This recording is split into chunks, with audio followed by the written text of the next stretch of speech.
Ladies and gentlemen, boys and girls, children of all ages, good morning, good afternoon, good evening, and welcome to the Driveline Academy podcast. I'm your host, Devin Morgan, Director of Youth Baseball at Driveline, founder of the Driveline Academy, and you've joined us in the world's most dangerous youth baseball podcast. We're back again, kind of getting consistent with this thing, so let's just get right into it. Today, we got a lot of things to talk about. We're going to talk about the recap from the fourth annual ABCA Youth Summit and some of the action items that are coming out of that, some of the conversations.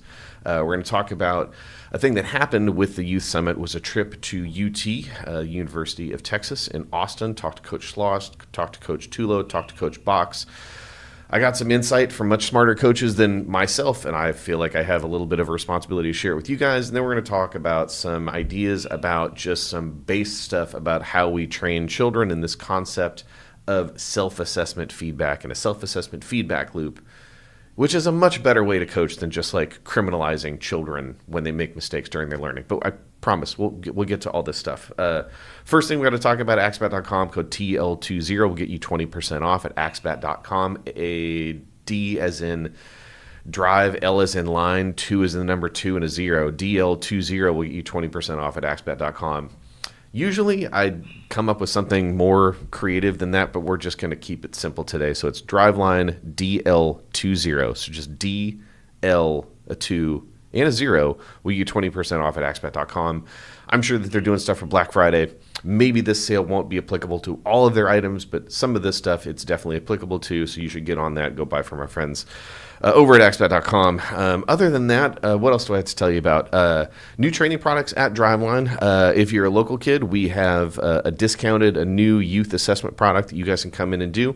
We also have consistent options for youth training. This never was a thing before. I mean, it was a thing back in 2018.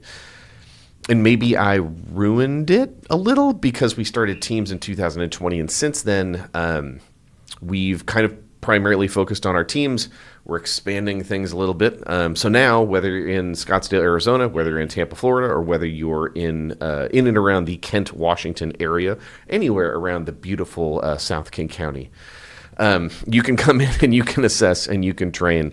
And this is a thing that you can do without having to join a team. Had a lot of great conversations with some of our local Little League folks lately. So shout out to the men and women that are running some of the local leagues. We're talking about setting up some partnerships, getting them big discounts on having their players come in and assess for less money, to train in gym for less money. We'll do coaching clinics for you. So I guess on the off chance that you, and do I mean you, are a listener who's on a board or knows somebody on the board of your local Little League in the greater Washington area, and you are looking for this type of thing. You want some baseball professionals who have the capacity to leverage all this high-tech stuff in a way that like actually helps kids get better and put them in training environments that are fun and engaging and develop skill and develop athleticism. If that's a thing you have any interest for, holler at me. Devin at drivelinebaseball.com, 2 E's, you'll figure it out. Okay, housekeeping fini. Let's get into it. So we had the fourth annual ABCA Youth Baseball Summit a couple weeks ago. Was down there in Austin, Texas. Beautiful Austin, Texas. Felt a little bit like Seattle Southeast in a weird sense. And sat down for 4 days down there to work on some youth baseball stuff. Day 1 and day 2 produced a bunch of content that I believe is going to be coming out via ABCA. So, boy, let me think about all the people I got to thank and congratulate here. So first of all, it's Rob Haney and John Litchfield with the ABCA. Rob Haney started this youth summit 4 years ago with money out of his own pocket, and I was privileged to attend the first one, and I'm privileged to continue to be invited to the next ones and not get run out of the room because I talk too much sometimes. Big shocker. So Rob Haney and John Litchfield from ABCA, just huge kudos as per usual for just like keeping this initiative coming. And certainly a congratulations to Rob Haney for being named the 4th executive vice president of the ABCA, which means if I remember correctly on the math, he will be the president of ABCA in 2030 or something like that. Anyways, Rob's the man. I want to be like Rob Haney when I grow up. I know that I've said this on the pod before, but I will say it again.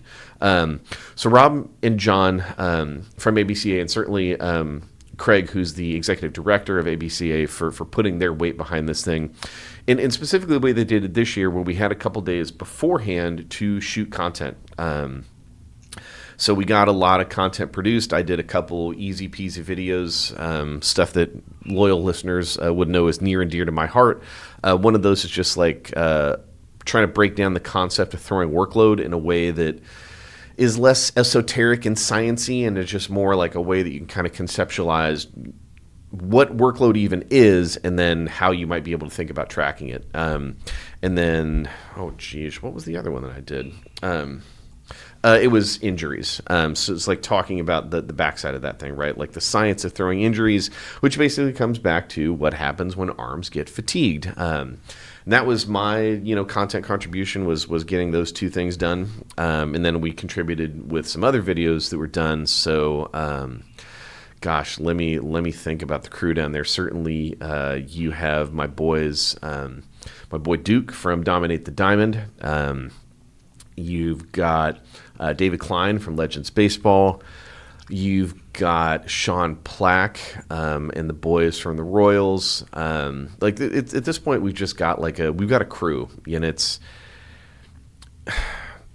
just kind of like typically the highlight of my professional year. ABCA tends to go by in a blur because there's so much to do and there's so many people to talk to, and I'm running around like crazy. The Youth Summit is a different deal. I think the Youth Summit is just really special because I get a chance to be in a room and talk to folks who are really on it, and they're trying to drive improvement to this thing the same way that I'm trying to drive improvement to this thing. And we actually got some stuff done. Certainly this year, one cool thing that happened was for the second year in a row, Hall of Famer. We can say this now. I couldn't say it last summer, but Hall of Famer Billy Wagner was there. Billy's the man. And I'm not just saying that because I watched the guy's career and, that dude fired me up at the time. But Billy's the man because since Billy has stopped playing, he's been coaching high school baseball for more than a decade now at this point. And you just tell, man, it's just the guy's heart is absolutely in the right place. Couldn't be any more humble. Billy's the man. Who else? Certainly a good friend of this show, friend of the program, Travis Snyder of 3A Athletics, came out and did a presentation to us about kind of what 3A is working on. I couldn't speak any more highly about 3A's approach to this concept of a more emotionally positive youth sport experience. I think that they just have structure and curriculum that's going to allow that to be a thing that you can deliver, and they have partnership programs for leagues and teams and organizations. It's certainly what we're going to do this year at the Academy, and it's just really really great to see Travis there. Who else? Blake and Tuck with PBR. I love both of those dudes. I just it's one of those things that I think sometimes it's easy to cast the people that create showcase events like PBR does or like Perfect Game does and cast them in a poor light. I understand it. I do. But when you get a chance to sit down and have a meal and have a drink and talk to these guys, man, whether it's Blake or Tuck for PBR, whether it's Taylor with PG, whoever, man, these are baseball guys. They are. These are baseball guys who want this thing to be good. They're providing a service, and it's a service that's desired. And the fact that those guys are contributing to and participating in conversations like the ones that we're having around universal pitch counts, universal reporting, very, very easy for them to just tap out of the conversation and not show up. But they're there. They're there. And, I wouldn't even say that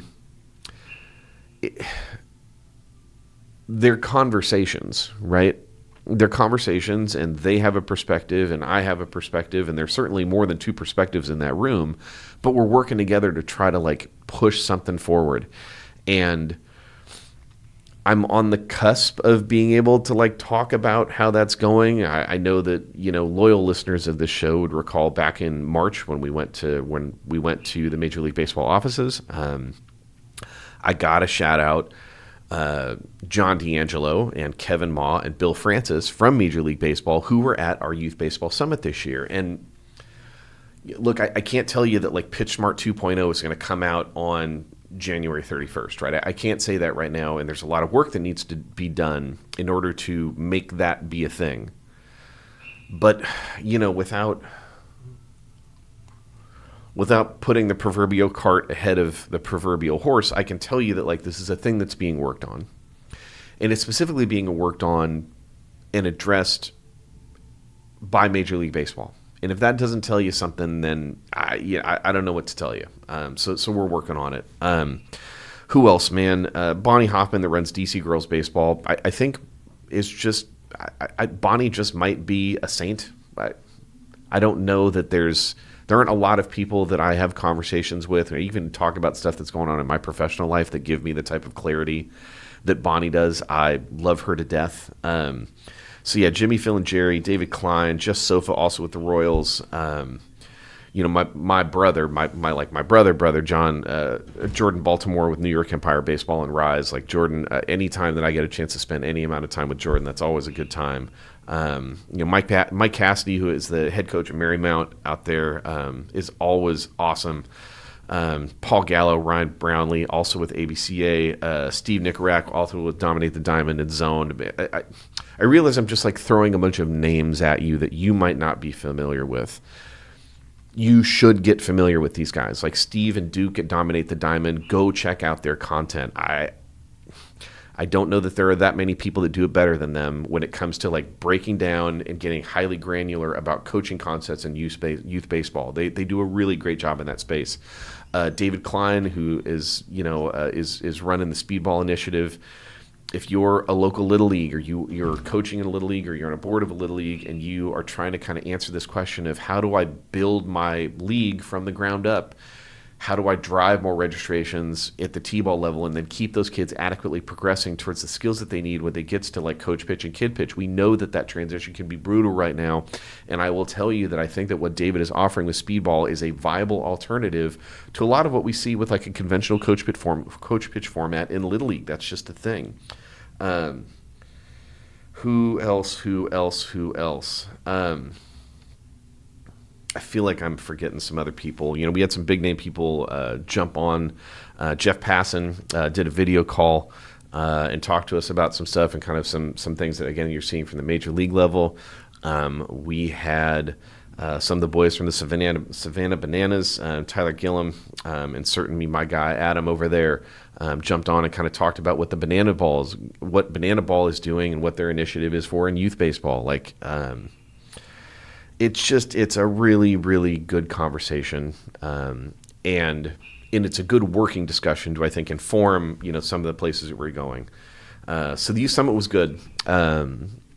What I specifically talked about this year was was two things. One was a recap for everybody in the room about kind of the bones of what we've presented for universal pitch counts and universal reporting. I presented that as like a system to Major League Baseball. I think I've covered that enough here, so I don't necessarily need to retread that. But for any new listeners, generally the idea is to create a new standard for pitch count and a new standard for kind of moderating youth workload that's less about kind of like picking an arbitrary number that feels right and then like a correlated amount of rest that feels right with that number, but instead let's leverage some of the data that we have, and specifically the data we have with Driveline Pulse, which is a wearable that measures arm speed and angle, and from that you can associate with like basically workload units on a per throw basis.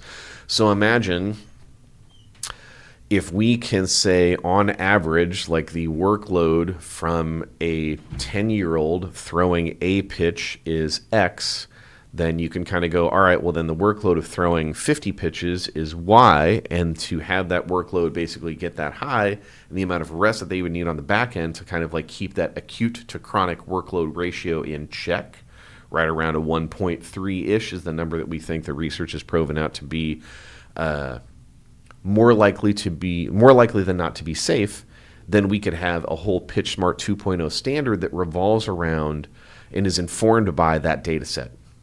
And that's what we're pushing towards.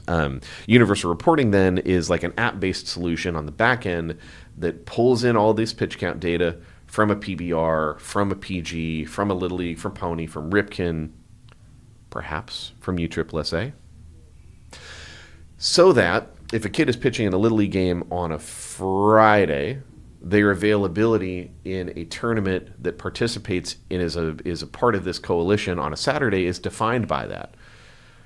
I think that's a thing that we want.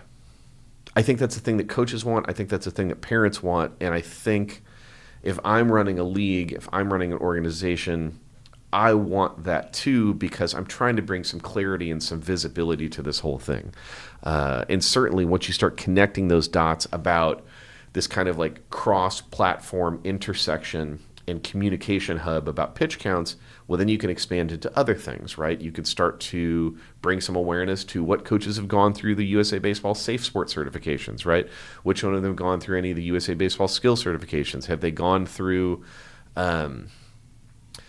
do we have a singular source now of reports of coach behavior issues, things like ejections, right?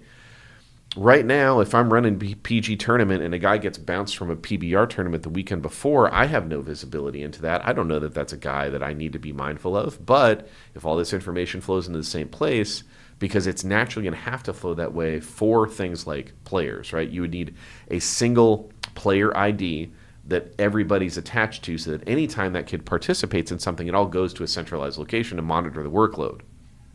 We're already building that infrastructure. We can certainly start to think about another layer that we can kind of tack onto this thing when it comes to coach training and organizational compliance, et cetera, et cetera. I think, big shocker, that it's a mechanism that we can make the entire game of youth baseball better and safer. So that's what I'm driving on, et cetera. That's like the quick 90-ish second recap for anybody that hasn't heard this before. But the big thing that I talked about this year at the Youth Summit was a little bit of new information parative. Like for me, that I had to change the way that I was thinking about this thing. So previously, again, longtime listeners know that like one of the things that I have harped on is the difference in the cohort size between 6 to 12-year-olds and 13 to 17-year-olds because it's substantial. And on an annual basis, the difference between those two groups is anywhere from like 1.2 to 1.8 million people.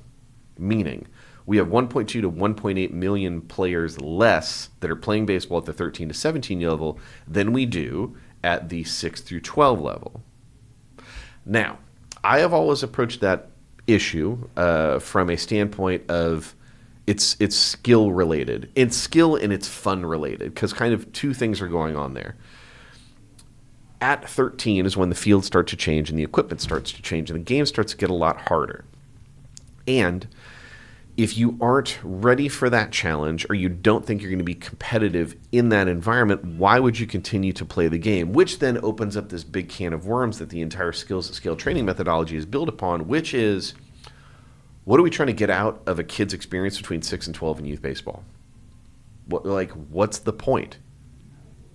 And you might think that that question is inherently a little bit reductive, but I'm intending to actually bring some focus to this whole conversation, because I think the goal should not be to maximize for the experience through 6 or 12. Certainly that's part of it. And kids aren't going to continue to play the game from the time that they're 6 to the time that they're 12 unless you address that in like an age-appropriate contextual fashion, meaning it has to be fun enough. They have to feel competitive enough to want to continue to play. And you have to kind of err away from some amount of the experiences they might have that are going to make them not want to continue to play. So that's part of it. But rather than maximize for like competitive results at 6 through 12, what I want to do is I want to build a foundation of skill that scales in when the field gets bigger. And I always take that approach to it because I looked at the difference between those two cohorts and I was like, this is terrible, right? Well, you're mean to tell me that there's somewhere between like 1.6 and 1.2 to 1.6 to 1.8 million kids every year that we could have some percentage of those kids more likely to show up to a high school baseball tryout. That's a good thing for our game, right? So that was always how I approached it. The interesting thing this year is that Aspen Institute rolled out some new data, and it was a little bit more well-informed than I think what we've seen previously. And one of the things that data showed is this kind of like this leaky bucket problem, right? We have a leaky bucket problem in youth baseball. Here's what I mean by that. every year on an annual basis, new players, meaning kids that have never played the game before, represent around 41% of all registrants. 41.6 if you want to get specific. At the same time, every year, about 34.7% of all kids that were playing quit. So you do a little bit of math, and that tells you that the difference between new players that we have every year and the amount of players that are quitting baseball is 6.9%, which is a pretty thin margin. The concern that I have, and I would think that the concern that anybody should have, is that if we're talking about a single-digit margin between the number of kids that quit baseball and the number of kids that decide to want to try it, we have a churn problem. We aren't retaining enough of those kids. And the reason that's problematic is because when the interest dries up, or if the interest dries up, the reason that would be problematic for people to stop registering for baseball is because we don't have that much of a margin because of this immense churn thing that we have. It's a 6.9% gap. And when I look at that number and I click around on my Instagram, and certainly this stuff will like ruin your algorithm on your Discover page, so just beware. But if you look things like Travel Baseball Mom, or like anything that's like Travel Baseball Nightmare, Travel Ball, like all of these hashtags, some percentage of those posts you're going to find are like somewhere between a little bit of a tongue-in-cheek acknowledgement that the overall environment and experience of select and travel baseball can be kind of a nightmare on families. Like that's just a thing. And that's not just me saying it, me quoting Becky Lynch. Any wrestling people in here? No, it's just me. Okay. It's not just me saying it, they're saying it, right? They're telling you in a little bit of like a winky wink, jokey joke thing that like they don't love all of this experience. They don't love the crazy schedule. They don't love the travel. They don't love the emotional ramifications of putting kids in this environment. And they're kind of making jokes about it. But there's a little bit like any good joke has a certain amount of truth in it, right? That's a thing that's happening. And my worry, when you think about two things, this type of like social commentary on the state of our game, and then there's the injury thing, which again, Major League Baseball produced their pitching injury report last December. One of the things that they showed in that was a chart. One of the things that they showed was a chart from the Andrews Sports Medicine Institute that showed at a very recent point more than 60% of all the UCL surgeries that they were doing were performed on high school and younger athletes. That should be terrifying for any and everybody. It tells you that like we have an issue with trying to keep kids healthy in our game. So if you have both of those things, a little bit of like a groundswell of, God, this thing can be a nightmare, and a very real, legitimate concern about player injury, that is a recipe for that 6.9% gap between the kids that start our game and the kids that quit to start to shrink. And if that gap starts to shrink, our game ends up in a death spiral. We start dying from the bottom up. I don't want that. Okay? I don't want that. And if you're crazy enough to listen to such a niche podcast like this, where every week or every other week I'm going to blather at you about these like very minutia topics in youth baseball of all things, we should be worried. We should be scared. The gap is too small. And again, once that thing starts to turn, it's a death spiral. We start losing more players than we gain, because players at the youngest ages are controlled by the decisions and conceptions of their parents. And again, think about the folks who end up coaching on our t-ball fields. Some percentage of them are going to be men and women that have some experience playing the game before, right? That's going to be part of it. A lot of them know nothing. And that's okay, right? They want their kids to try baseball. and they'll be at the board meeting, and somebody will go like, all right, well, who wants to coach? And some percentage of those people, like, it's like, all right, I was one of those people 15 some odd years ago, 14, 15, whatever the math is. I'm getting old. It puts us in a not great place when the gap is that thin. So, as per usual, I'm going to tell you that, like, if that's a thing that we want to solve, the broad solution to it is pretty simple. Keep the game fun and engaging. How do you do that? You train better coaches. You train better coaches with a reasonable expectation of what age-appropriate coaching should look like in youth baseball, which is facilitate the experience, train the skill, keep it fun. You do that thing. The other thing you do is you just keep kids healthy in the game. How do you do that? Big shocker, universal pitch counts, universal reporting. We need standardization, right? We absolutely need it. Once again, I will note this little caveat, which is that if we think we have it bad on the baseball side, have you looked at some box scores of fast pitch softball? Boy, oh boy, oh boy, oh boy. It is crazy over there. And again, I have heard all the arguments about the difference between overhand and underhand throwing. I'm going to punt on all of that because I don't have enough knowledge to really engage in that argument. But the one thing that I can engage in is the concept of fatigue is not specific to overhand throwing only. That ain't how it works. Fatigue is a thing that can affect you systemically and holistically. So you might tell me, Devin, it's fine for these kids to have 300 some odd pitches over the course of 2 days in a weekend. For these 10, 11, 12, 13, 14-year-old girls to have 300 pitches or more. It's fine. It's different. Sure, you know what's not different is fatigue. Fatigue ain't different. Fatigue does not care about your gender. It doesn't care about whether you're throwing overhand or underhand. Fatigue is fatigue, and it is going to find you. And once fatigue finds you, hey, now we're back in the same thing as before. As you continue to throw with fatigue, kinematic changes, meaning output changes and your ability to sequence with your body changes, performance goes down, injury risk goes up. Nuanced discussion, probably talking about the combination of that issue with the fact that a lot of young athletes have issues with ACLs and PCLs and all that type of stuff. And again, if you're throwing 300 pitches 300 plus times, you are blocking on that lead leg, which is going to challenge that UCL, PCL, MCL system in the knees.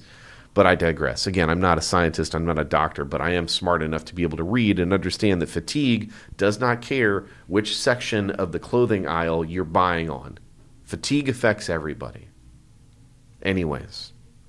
So the leaky bucket thing is very real. This 6.9% gap between the kids that we churn out in our sport and the kids that sign up brand new is something that should be absolutely alarming.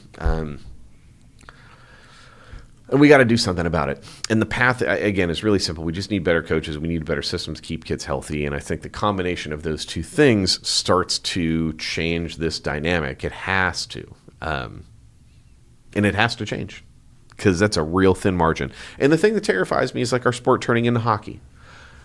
No disrespect, hockey aficionados. I understand that's your thing. But you also have to acknowledge that hockey has become an incredibly niche sport. Some of that is because of the facilities. Some of that is due to equipment cost. But the whole thing is just an expensive and a niche thing in the United States. I guess the question I don't know is how that works for our Canadian brothers and sisters. I guess they have more rinks, so that's one of the problems. I guess the gear is the gear, but if you're not as constrained on the equipment side or on the facility side, maybe it's not as challenging.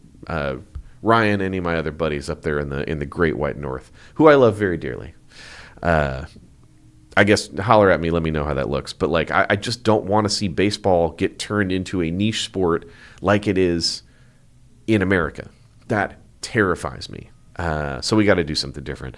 Another tidbit, just a little thing of note. What I heard at this youth summit, the average age of umpires in our sport right now is 47. Talked about this before as well. The core dynamic hasn't changed. We don't have a next generation of umpires coming. That's just not a thing. We don't have that. We have a generation of we have a generation of older and older umpires who are only going to continue to get old because, again, that is how time works. Life is a flat circle or whatever, as they said in True Detective. And if we don't have more people that want to umpire, and they don't want to umpire because of this combustible cocktail that is the exact same thing that these Instagram moms are also talking to you about, we have a systemic problem with our game that we simply can't play without umpires. No disrespect to coaches that are calling balls and strikes. I've done it. I'm sure I will do it again, but it sure as heck is not ideal. So we got some stuff to fix. Do people want to see my slide decks from the youth summit to talk about this stuff? Is that a thing? Holler at me on socials. Tell me if that's the thing you want. I could do like a little talking head through it. We'll throw it up on Twitter. I've never really utilized that whole thing where I can throw up like a 5 or a 10-minute video. So you tell me if that's the thing you want. I'll do it for you. I'll perform. Hung out at the UT campus a lot. Can't say enough about how Coach Schloss, Coach Box, and Coach Tulo, a.k.a. Troy Tulowitzki, talk about another player that I was always fired up to watch back in the day because he could slug. Couldn't have been any more gracious to our group. UT's facilities are ridiculous. And they're in the middle of like a massive multi-million dollar upgrade to make them even nicer. There's a couple things that kind of, some little nuggets that kind of came out of those experiences of like hanging out, being around and talking to those guys. And the tricky thing is like, I feel like some of this stuff isn't exactly novel. And because it's not novel, and because it's been said before by coaches at a much lower level of stature than those three, dummies like me, that I think our eyes just kind of like gloss over, like, oh yeah, I guess somebody's telling me that like multi-sport matters like a lot. Like that's not a new thing, right? For someone to come in and say that like your child should have the capacity to play multiple sports, that's not new information. So when Coach Schloss says that, right, it's like, okay, but like most of us aren't doing anything different. So I guess one thought I have is also a thing that's true is that Troy Tulowitzki's son, Taz, is a little savage. And that kid balls out. Big shocker. His dad is Troy Tulowitzki. And he's kind of like choosing baseball.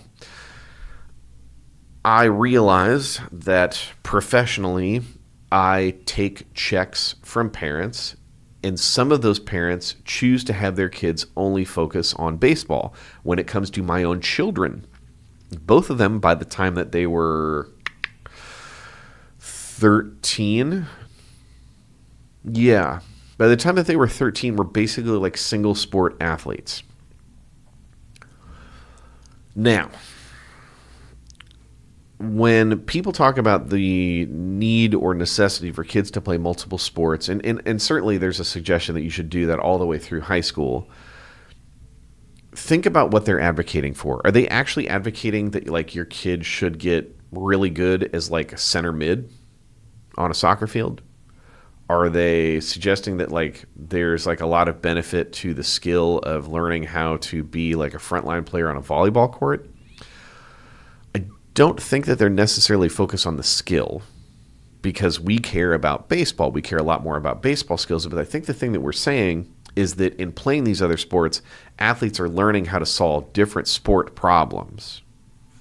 And if all you do is just play baseball, you're only learning typically how to solve one set of problems.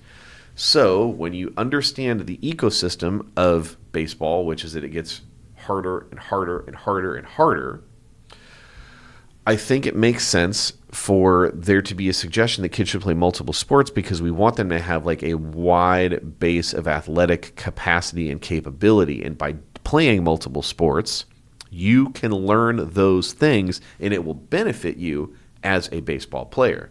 Now, the one little like asterisk I'm going to put in there is a lot of this depends on what you conceptualize about how a quote-unquote year-round baseball should look. What does that mean if you are playing year-round baseball? Does it mean that you are playing games for 12 months a year, roughly? Or does it mean that you're playing games 10 months out of the year? Because if that's what it means, then I absolutely would agree that you should not do that because you are spending too much time playing one game that is only affording you opportunities to learn how to solve one type of problem. Now, that ain't how we do it here, right? We don't do that, but we run a 12-month baseball program. Okay, well, how do I rationalize that? Well, we do that by integrating long-term athletic development and a long-term athletic development curriculum into what we're doing on the baseball side. It's not rocket science, right? You just need 30 to 40 minutes at every practice where kids are going to be challenged to do things athletically that is not just like drop step and head turn to catch a fly ball in the outfield. It's not just make a slick, field a ground ball and make a good double play turn. You're learning how to solve different athletic problems because we present you with different types of athletic problems that are outside of the simple and small range of the type of athletic problems that you would find on a baseball field. So I will cop to the fact that I get a tiny bit prickly when people talk about year-round baseball programs as if they are all run the same way because we don't run it that way where we're playing 10 months out of the year, right? We don't do that. What we do is we integrate a long-term athletic development curriculum into our entire off-season. We continue that into the season in simple things like our dynamic warm-up or whenever kids are in the gym, right? So it's and we certainly aren't the only ones that do this. I've seen it. I've seen it. I know that there are other folks out there who are integrating this type of curriculum and approach into the way that they train baseball players. So the nuanced position that I will take is that when you listen to Coach Schloss or Coach Tulo or Coach Box talk about the need for kids to play multiple sports, I think if you really, really drill deep down about that, they don't really care about a kid acquiring a very other sport-specific skill capacity. What they care about is that other sport teaching kids how to solve different types of problems because the more challenging the baseball gets, the more wide range of athletic problems and athletic capacity you need to have in order to be competitive. Does that make sense?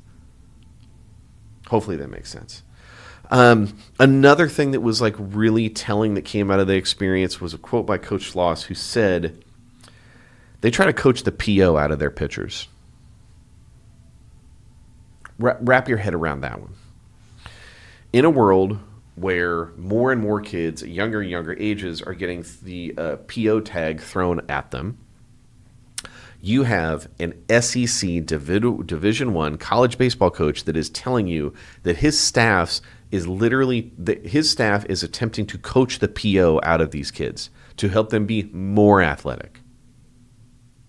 Oh, the other thing about the UT infield? They're not bringing in third baseman. It's just a bunch of shortstops. And they will all practice together. They will all practice the same skills. They will all practice in the same general environments. And the amount of position-specific work that they do is relatively small. And certainly I'm sure that they get more specific with the positional stuff the closer they get to season.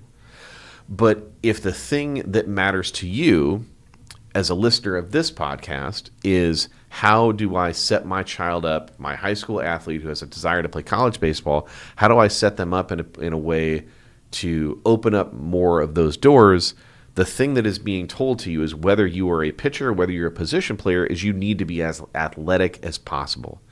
And what you don't want to do is get really comfortable being a second baseman. That's just not a thing. right? Like, that's just not a thing.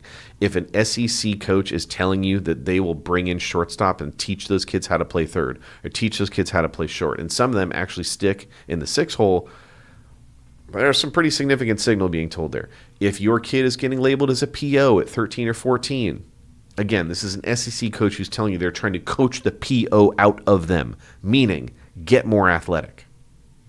And they're doing that because they understand that there's definitive benefit to pitching performance when those kids are more athletic and they look less like POs. This then begs the question of, like, what in the absolute world are we doing when we make a kid a PO at 12, at 13, at 14? This is ridiculous. Not only is it ridiculous, but again, it is literally inhibiting these kids' future because you are missing a window of opportunity to cultivate a general and broad base of athletic performance that is going to help them perform better in the long term. It's easier to maximize for PO success at 14 because you're telling a kid they only have to solve a very narrow range of problems. As the game gets more difficult, they need the athletic capacity to solve a more broad range of problems.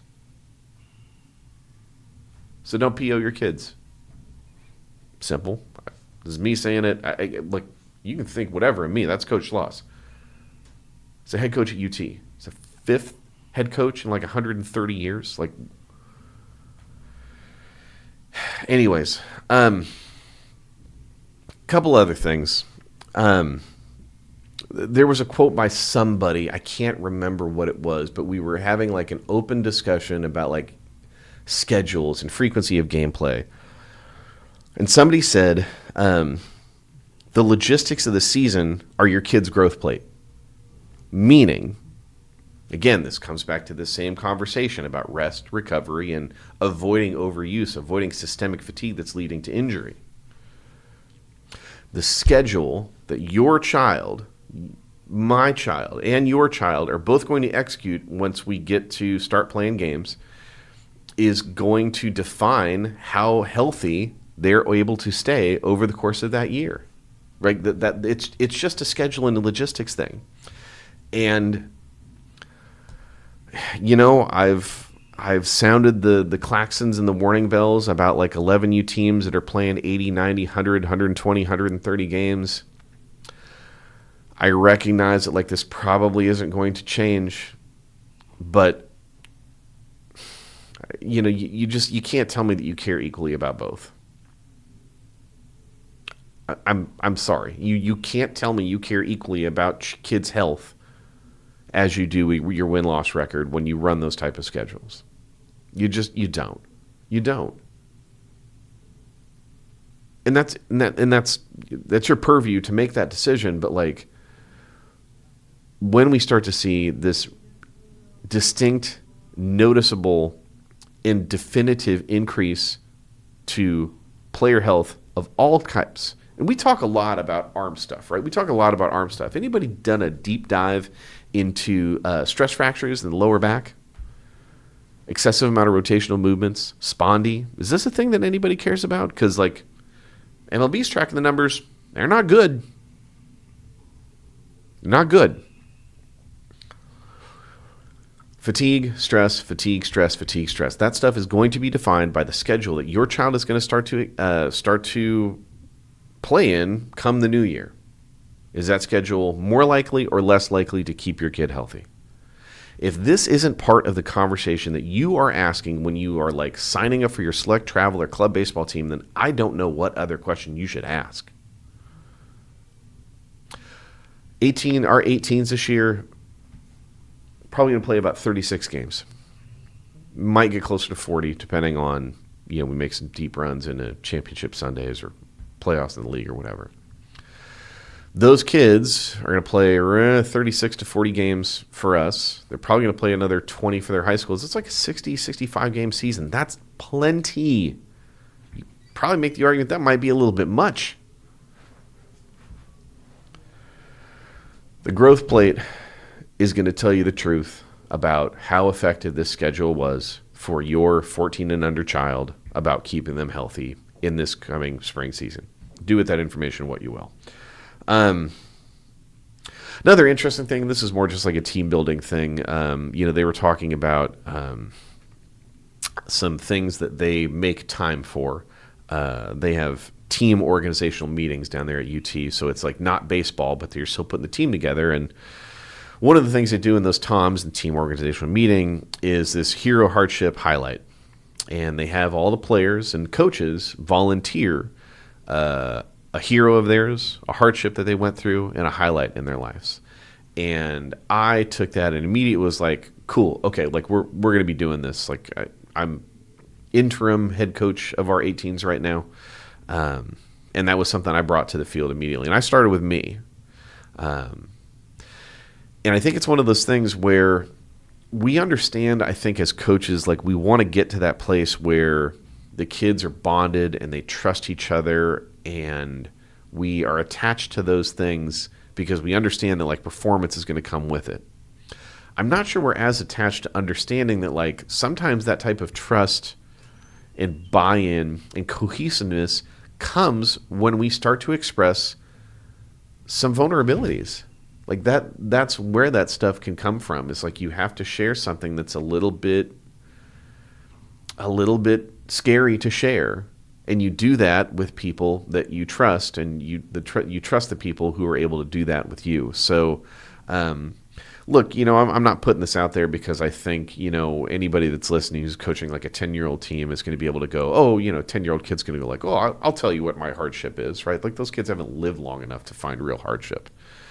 Some of them have, most have not, and that's okay. But I think for anybody that's listening who's like coaching high schoolers, right, and you're coaching, teens, I think that's an interesting idea that you might want to think about. It's just like, can I put the kids together and start talking about and expressing some of this stuff that requires some trust? It requires us to build some trust. It requires us to build trust because we are expressing something that puts us in a little bit of a vulnerable position. And if you do that the right way and you handle that the right way, I think you can get some pretty good team culture out of it. So I think that Hero-hardship-highlight thing was pretty special. And I think the only other thing I'll share about UT was formerly at UT, they were in the third base dugout side. The third base dugout locker room is where Augie Garrido gave the speech. And for anybody that doesn't know, this is one of those things that like I can't play on the pod because it's a touch adult, some of the language. But for those of us that are grown-ups, if you just like Google Augie Garrido Rant, you'll get it. Now the interesting thing is that the actual rant itself came from a movie directed by a guy named Richard Linklater. What else did he direct? Dazed and Confused. And if you're a man or a woman of a similar age to me, you would know Dazed and Confused because that's the genesis of Matthew McConaughey and the all right, right? Richard Linklater, a Texas guy, he followed Augie Garrido around for a season, and that's why there were cameras in that specific locker room when that whole thing went down. So I'm not telling you to go out and buy inning by inning a portrait of a coach on DVD because that's the only place you can find it, and I currently have my eyes on a copy on eBay, and I don't want you to steal it from me. I'm definitely not saying that. But what I will say is this. As much as I think as baseball guys and girls, we listen to that rant, and we get kind of fired up about it because it's a coach who's like, man, he's just giving him the full business about how meaningful like these microcosm moments in the game are, right? When I give you a take, you take. Whatever he says about getting picked off at first, right? Like we've all been there. If you've coached baseball, youth baseball at any moment above T-ball, and you've had these moments of frustration of like, you want the player to do one thing and they do another, and you feel some type of way about that. I think if you watch that rant by Augie, it will resonate. I will say this, though, about that rant. I think not enough people pay attention to one sentiment that Augie expresses in there multiple times, which is he goes, I have failed you. And that's the meat to me. That's the meat. It's not necessarily about blowing up the players. It's not, he kind of castigates him. He's like, what does he say? In 15 minutes, you'll forget this or whatever, right? And I got to live with this for the rest of my life. Sure, man, of course. Like, as a coach, I get it. Because all of us, man, if you've done this thing enough, the wins just kind of like fall by the wayside. But the beats, especially the bad beats, God, I can think of a couple in my head right now. Happens, man. It's part of it. But the sentiment that Augie expresses a couple times in that video that I don't think enough people pay attention to is this whole concept of, like, as a coach, man, like, I failed you. And I'm going to publicly acknowledge that your failures are mine. That is an interesting one. And I think one thing we might want to consider is, like, in youth baseball, specifically in youth baseball, when we should be able to acknowledge it, like, the whole point of this the whole point of this thing is that kids are supposed to learn. They're going to make mistakes in learning. And how often, when they make those mistakes, are we the ones that go, I failed you? How often does that happen? How often does it flip the other way? And we castigate children who are supposed to be learning the game for making mistakes. So when you've got Augie Garrido, of all people, a coach of coaches, in a fiery moment, on multiple occasions, saying, I have failed you, in light of a lack of team performance in one specific regard or not. Man, that's the thing that I would want any youth baseball coach or any high school baseball coach, quite frankly, to pay attention to. I understand and acknowledge that you guys are learning. I understand and acknowledge that your performance is a direct reflection of what I have taught you. And if what the game exposes is a mistake in that regard, that's a reflection of me. That's a reflection of my coaching. Because I didn't teach you well enough. And, like, that's accountability. That's accountability. And that's accountability being expressed by a lifelong coach to a locker room full of full-grown men. Does your 13-year-old need to take accountability when they, like, made a mistake that lost the game in... Who cares when? Who cares?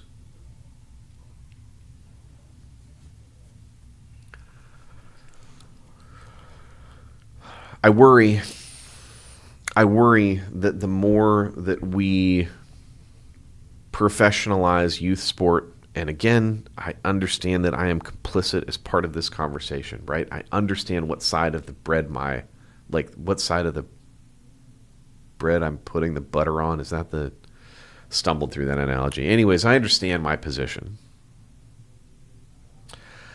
All I can tell you is that, like, we are trying to do this thing in a way that professionalizes the developmental experience from a standpoint of applying structure and science. But they're kids. It needs to be fun. They need to like doing it. We need to help them get better. That's my responsibility. And if they express a mistake, it's a reflection of my teaching, and I have failed them. It's not the other way around. How could it be the other way around? They're children. So yeah, man, when it comes to that Augie speech, I just think that that's one thing that, the next time you listen to it, pay attention to those sentiments and, like, listen to the anguish and, like, the frustration in his voice when he goes, I have failed you. Pay attention to the accountability. Something there. Last thing I got for you.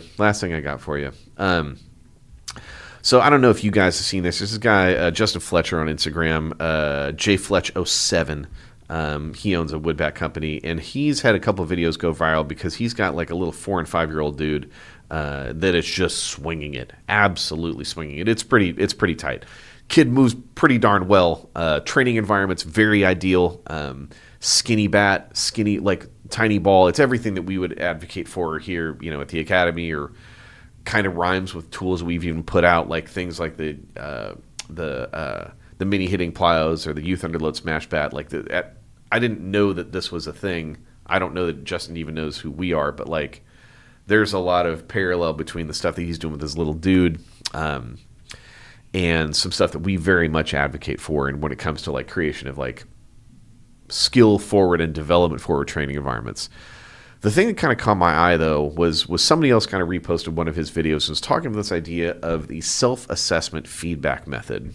And so to kind of describe the scenario, Justin's working with this little dude, and he's just like crushing everything up the pull side, which tells you he's a little bit early on timing. So Justin does a wonderful job of kind of breaking down timing in a way that like works for his little dude to understand that like if I'm early, I can pull. If I'm on time, I'm going to go middle, and if I'm maybe a touch late, I might go oppo. And then the next layer of things that Justin does that's really excellent is he starts to kind of talk about and engage his kid in this kind of like self-assessment, right? So throws in a pitch, and the kid just kind of goes back to pulling it the way that he pulled it. And he kind of stops things, and he goes like, all right, well, if you make contact kind of at this point with this timing, do you think you're going to be able to hit the ball up the middle to me? And he's like wearing a motorcycle helmet when he feeds. Smart. But in doing so, what he's actually doing is he's putting his kid in a position to self-assess, right? To consider the feedback of what just happened and then self-assess whether the feedback tells them if they performed the task they desired or not. So when you go through the self-assessment feedback method, right, what you're doing is like you want them to evaluate their performance, and then you're giving them guidance to kind of like figure out how to get to where they want to go, and then you're celebrating not just the result, but the awareness and the attempt. And so that's one of the things, right, is like Justin introduces this idea of being able to go a little bit more middle, and in doing so, holding timing just a touch. And the first time that happens with his son, he doesn't get it perfectly, but he like jumps out of the chair and he's like, yes, yes, yes. And when I think about that, I think about what I've heard on fields and what I continue to hear when parents are talking about skill performance, again, of like young developing learners. And when it ends up being really negative, and it ends up being really like an interrogation, like, why did you do that? Why did you screw that thing up, right? Which is very different than, hey, like, let's talk about the feedback, right? You tell me how did that go? Self-assessment. Let's consider the feedback of what we had. And if you don't have the ability to self-assess, then let's kind of consider the feedback. We had talked about hitting a ball up the middle. Did you do that? Yes or no? Well, no. Okay. Well, what do you think that tells you about kind of how the thing went, right? You know, like Rob Gray has been talking about this idea of like the perception-action link in sport and in skill for probably as long as I've been on socials, so close to 15 years or 16 years or whatever. We need to understand that there's this link between perception and action. But I think there's this other thing when it comes to kids, is there's all this value about helping them self-assess based on feedback how they're performing. And I think what you really want to, the reason that you want to do that is you're trying to construct a learning environment that doesn't criminalize the mistakes that are inevitably going to happen when you're learning. Do the other thing. Help them learn. Hey, where was that ball hit to? Was that ball more on the pull side or more middle like we talked about? It was still more pull side, right? Oh, okay. Okay, so what does that tell you about kind of our timing? Were we maybe early again? Yeah, I think so. Okay. All right, well, let's try to maybe go a little bit up the middle. We've got an external cue. We're evaluating feedback, and we're letting the player self-assess about whether they perform the task or not. And like I understand when I talk about this stuff, I worry that I'm gone like way too far down the rabbit hole, and I'm not giving enough concrete guidance about like how to do the thing, whatever the skill is. And again, the skill that we obsess about the most is going to be hitting and throwing. But I got to be honest and say that like I think if you take a young kid, even this young, right, and you could just say, like, give them the most basic foundational stuff about how to engage with the skill. Hey, let's get some door knocker knuckles, right? Let's let's bring the bat here, knob to the catcher. Let's get in a stance that's maybe like shoulder width, a little bit wider, maybe whatever's comfortable and whatever allows you to feel athletic, and then just give them a task. Hit the ball over there. Hit the ball over there. Hit the ball over there. Engage them with the process of feedback. Help them learn. I just think that in the result is going to be a much more athletically fluent kid. You want athletic fluency. You want skill fluency. And I understand that it sounds maybe a little bit obtuse to just say that like the path there is like this thing of like self-discovery and feedback, and it's not any number of like the terrible regressive things that, you know, we typically do. Like, I mean, God, I've seen some drills this week. Jordan, Baltimore, this is your fault. You send me this stuff, and then I get fired up about it. So point being, I think what I would really do is if I'm coaching a 12 and under, I would go to jfletch07. I would check out that page. I would consider that it's really just about kind of training environments. And it's all about this concept of like self-assessment and creating that type of feedback loop. And if you do that the right way, I think you're just going to get a much more fluent athlete. And to be honest, there's two pathways here, right? Specifically on the hitting side. A lot of times what we're going to do is we put a kid on the tee and we don't consider the feedback in terms of batted ball at all. We evaluate these like visual checkpoints that we're looking for when it comes to their swing mechanics. That ain't the path, man. That ain't the path. I watched a lot of kids over the last 14, 15 years of my life take a lot of different swings. They're all different, and they all change over time. And that's the other thing, is that like, I understand that what I may be saying about trying to utilize the self-assessment feedback loop and creating training environments makes you feel like you have less of a roadmap. But like, guess what? There's no roadmap. I think the destination changes and it shifts. And it shifts relative to age. It shifts relative to coordination. It shifts relative to proprioception. It shifts relative to athleticism. A lot of these positions that we idealize when it comes to the swing or when it comes to pitching and throwing, if you don't have the strength to hold those positions, how would you even find them to begin with? Which begs the question of what's a more appropriate environment for a child? Is it one where their mechanics revolve around trying to cultivate the right feedback and giving them instruction about how that feedback is going and what's good and what's ideal? Or is it trying to have a child swing a bat in a way that like matches some sort of like visual check mark for like how Don Mattingly swung it? No disrespect intended, but like disrespect intended to the training environment. That ain't it for a child, man.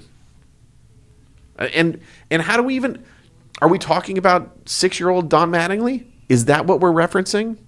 Is that our one-to-one? No. We go, here's an adult, here's how they moved. Child, do that. Does that sound appropriate at all? But that's what we do, right? So anyways, just a quick concept to drop at the end there. I really think that like it's one of the ways that we could just get a heck of a lot more successful in youth baseball, and our coaching broadly is to engage kids in this concept of like self-assessment. It's a thing that you do. And all you have to do it is just kind of like on the day, what's good? Like what's good today? Today, it could be hitting balls pull side because that's a skill, and that's a very strong skill to develop. You don't want to get too pulley. Okay, so maybe tomorrow it's going to be hitting balls up the middle. Okay, the day after that, maybe it's hitting balls oppo. And you give them iterative feedback along the way in order to try to drive them towards this type of like movement, athletic fluency that I'm pretty sure is just going to be a heck of a lot more successful in a very arbitrary visual. You didn't do the thing. You didn't move the way that Albert Pujols moved. sorry, Dad, I'm not Albert Pools. Which one of those two training environments do you think is more appropriate for a child? Anyways, that's all I got. I don't know how long this has been going for. I worry, as per usual, that I've been going for too long, but I don't know. Maybe it's just because it's just me in the room. I promise I'm working on guests. I promise. I have the first one figured out. We just need to figure out a time. We're going to make it happen. I've been promising this for too long, so I guess I'm just going to stop talking about it. I'm just going to do it. Anyways, that's all I got. Thank you guys, as per usual, for listening. The world's most dangerous youth baseball podcast. Thanks, as usual, for supporting this thing over the course of the last 100-plus episodes. Yeah, that's about all I got. Special shout-out to my wife, because she's the best, and she listens. I mostly just do the show for her. You guys, too, but, you know. That's all I got. My name is Devin, down by law. Youth assessments at Driveline. In-gym training at Driveline. This is just a thing now. It hasn't been a thing before. Holler at us, support at drivelinebaseball.com, 425-523-4030. Almost forgot that. I had to get the plug in at the window. Anyways, paid shill. I'll talk to you guys next time. Thanks, bye.